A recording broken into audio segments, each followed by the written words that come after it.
नहीं जी, एक तो इलेक्शन के रिजल्ट इतने लेट हैं और जो आ रहे हैं वो भी चैलेंज हो रही हैं। फॉर्म 45 और फॉर्म 47 की बुनियाद पर इतने नतीजे चैलेंज हो चुके हैं कि मैं आपको गिनवा भी नहीं सकता। अब होगा क्या अगर इन नताइज के सब तब्दील हो जाते हैं उस चैलेंज के बाद, तो फिर जिन्होंने कल तकरीरें की हैं या जो तकरीरें करने वाले हैं उनके साथ क्या बीतेगी। चलें, ये एक सेपरेट इशू है। आज मैं आपको बताऊंगा कि फॉर्म 45 और फॉर्म 47 होता क्या है और किन किन हलकों के जो मेजर हलके हैं उसमें किस किस ने रिजल्ट्स को चैलेंज किया है। तो चलिए शुरू करते हैं।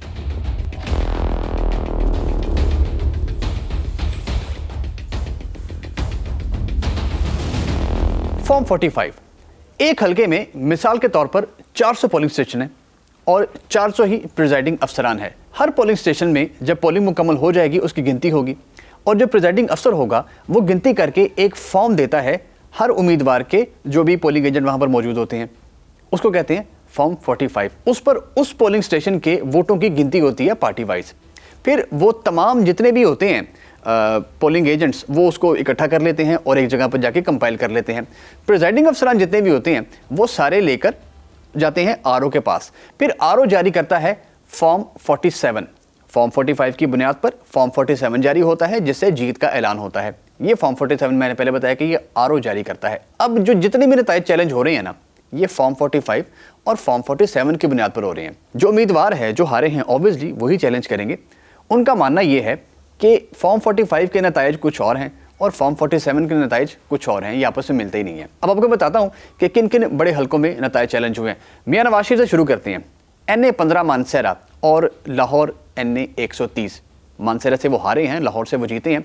अब उन्होंने अपनी हार को चैलेंज किया है और यहाँ जो हारी हुई उम्मीदवार हैं उन्होंने यास्मीन राशिद, उन्होंने अपने वकील के जरिए उसको चैलेंज कर दिया है और कहा यही है कि जो नताइज हैं फॉर्म 45 पर वो 47 के साथ मैच नहीं करते। लाहौर का ही हल्का NA 119, वहाँ से मरीम नवाज की जीत चैलेंज हुई है। लाहौर का ही हल्का NA 118, वहाँ से हमजा शहबाज की जीत चैलेंज हुई है। आगे चलिए, NA 128 सलमान अकरम राजा, जिनको ओन चौधरी ने शिकस्त दी। अब सलमान अकरम राजा इतने बड़े लॉयर हैं, पाकिस्तान के one of the top tier के वो लॉयर हैं और उन्होंने जनाब अपनी जो हार है उसको चैलेंज किया है उसी फॉर्म 45 की बुनियाद पर। नेक्स्ट आ रहे हैं जी NA 71 सियालकोट।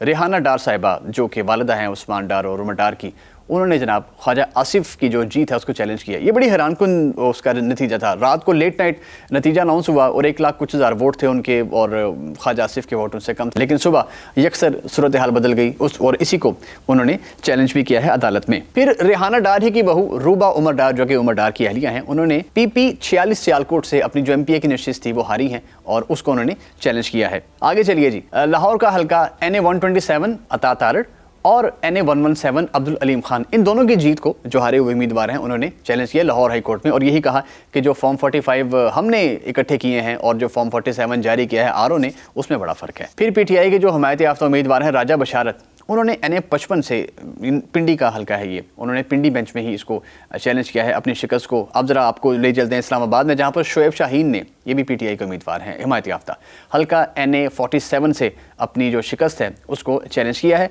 और उसके बाद कराची से हलीम आदिल शेख ने NA 238 से और अरसलान खालिद ने NA 248 से नतीजे को चैलेंज किया है। तो ये जितने भी नतीजे हैं अब अंदाज़ा कीजिए, ये तो मैंने आपको मुख्तसरन बताए हैं जो मेजर हल्के हैं। अगर तमाम हल्के हम इसको काउंट कर लें तो I can not count the numbers right now.